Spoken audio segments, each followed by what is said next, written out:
Hi everyone, my name is Rosa Fox and this screencast is going to be a very quick introduction to version control.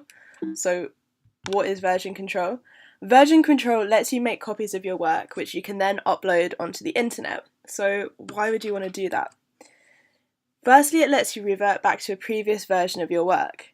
To illustrate this a bit, I'm going to show you my GitHub page. GitHub is an online version control hosting website. I'm on the repositories tab, and each of these is a repository and is a space online that we can upload our work to. So here I've got an online repository called Spring Forward Events Planner. On my laptop I also have a local repository within a folder which is also called Spring Forward Events Planner. So the process in this case is that I've written my code on my computer, I've then committed it to my local repository and then pushed it up to my online repository. If we click on the repository, we can see this thing that says 56 commits. So if we scroll down, we can see that as I've made changes to my code, I've written logs of what I've done. So here I've written added logo images to H1s, added some styling to the homepage, and each time I've made a commit, it saves the version in the state that the code was in at that time. So the good thing about being able to revert back is that if I mess something up here, it's okay because I know that I can just revert back to this version of the code and it's going to get rid of all this stuff. So this is really useful because if you do break something, you know that you don't have to either waste loads of time fixing it or you don't have to start right from the beginning again. So it's really, really good. It makes a safety net. It's useful for tracking changes. So say if you made another project and it was similar, you could look at your old project and see the steps that you took to build whatever you were building. This is also useful if someone new comes on the project, they can see what you've done so far.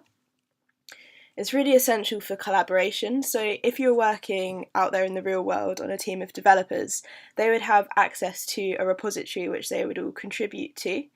It's also really essential for open source.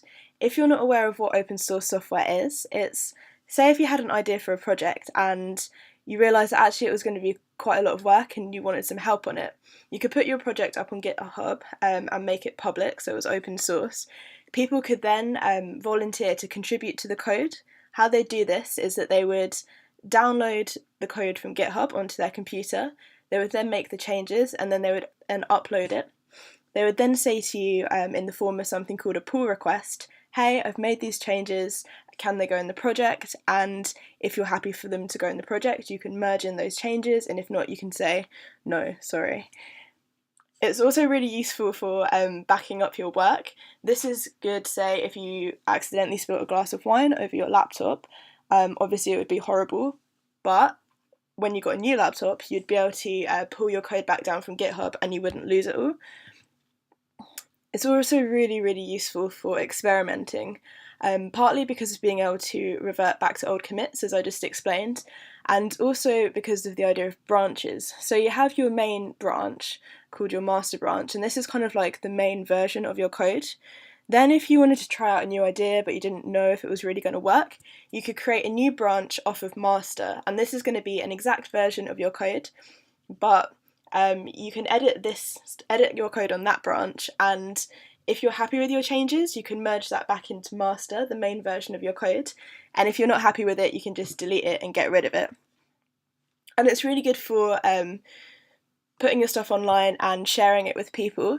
This is really useful, say, if you're applying for a job, because one, the potential employer can see that you know how to use version control, and two, they can see that you're actively interested in working on your code and that you're putting it out there for people to see.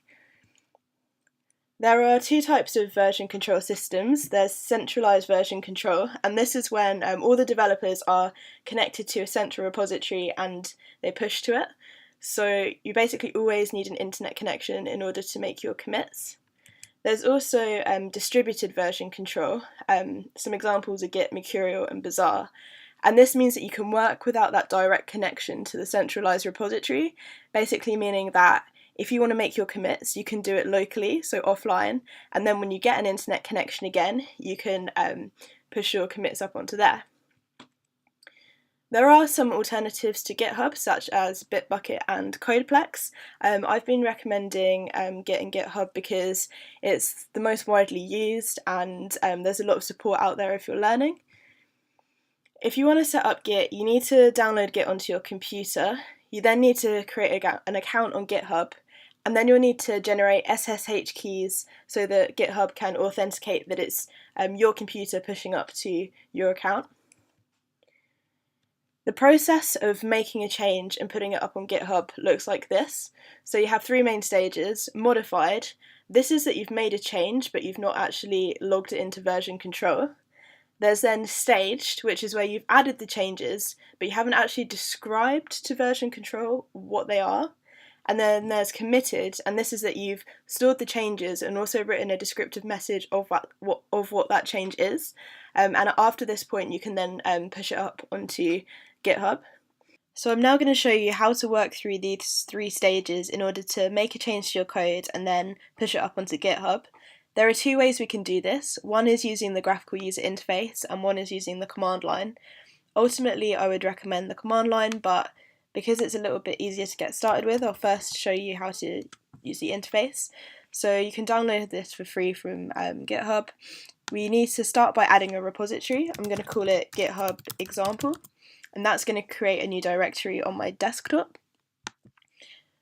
So we've got a new repository. I'm now going to go to my text editor and I'm going to save my file in GitHub example. I'm going to call it index.html.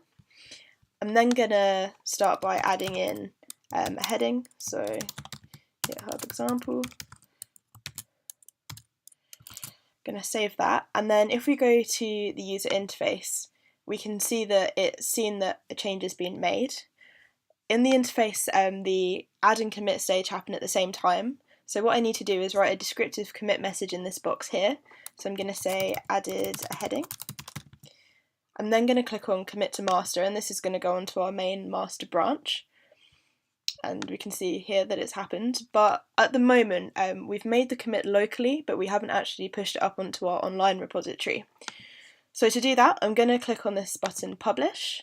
At this point, if you're not already logged into your graphical user interface with your GitHub account, you'll be asked to enter your credentials, but I've already done that, so I'm going to make my code public. And it's going to create a repository online, also called GitHub example. So I'll wait a few seconds for that to push up. And then if we go to my page, refresh, go to repositories, and then if we go here, we can see that GitHub example has been created, and there's my index.html file, and my h1 is in there.